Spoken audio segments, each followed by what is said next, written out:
అదేంటి మత ప్రచారకుడు ప్రజాశాంతి పార్టీ అధ్యక్షుడు కేఏ పాల్ కు కుర్ర హీరో నిఖిల్ కు కనెక్షన్ ఏంటి అనుకుంటున్నారా? ఇక్కడ అసలు మ్యాటర్ వేరే ఉంది. మే 1న విడుదల కాబోతున్న నిఖిల్ కొత్త సినిమా అర్జున్ సురవరం మీద కుర్రాడు చాలా హోప్స్ పెట్టుకున్నాడు. దానికి తగ్గట్టే టీజర్ కు మంచి స్పందన రావడంతో సమ్మర్ లో గట్టి హిట్ కొట్టాలనే ప్రయత్నాలు జోరుగా చేస్తున్నాడు. చేతిలో తక్కువ సమయం ఉండడంతో నిఖిల్ స్వయంగా ప్రమోషన్లు దిగి సోషల్ మీడియాతో పాటు ప్రత్యక్షంగా సినిమాకు తాను ఏం చేయగలనో అంతా చేసేందుకు రెడీ అవుతున్నాడు. అందులో భాగంగానే కేఏ పాల్ ఇంటర్వ్యూ ప్లాన్ చేసినట్టుగా తెలిసింది. దీనికి కారణం లేకపోలేదు.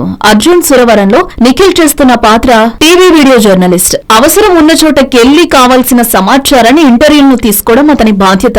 సో థీమ్ కనెక్ట్ అవుతుంది కాబట్టి కేఏ పాల్ తో సినిమా ప్రచారంలో భాగంగా ఓ ముఖాముఖి చేస్తే వైరల్ పబ్లిసిటీ దక్కుతుందనే ఆలోచనలో ఉన్నట్టు వినికిడే. అయితే కేఏ పాల్ ప్రస్తుతం ఇండియాలో లేరు, అమెరికాలో ఉన్నట్టు తెలిసిందే.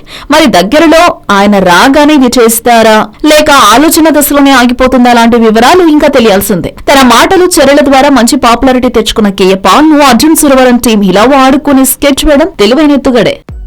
హలో, మిమ్మల్ని ఫిలిం సెలబ్రిటీస్ రియల్ స్టోరీస్ ఏంటో తెలుసుకోవాలనుందా? లేటెస్ట్ గా రిలీజ్ అయ్యే మూవీ రివ్యూస్ నేను చెప్తే వినాలనుందా?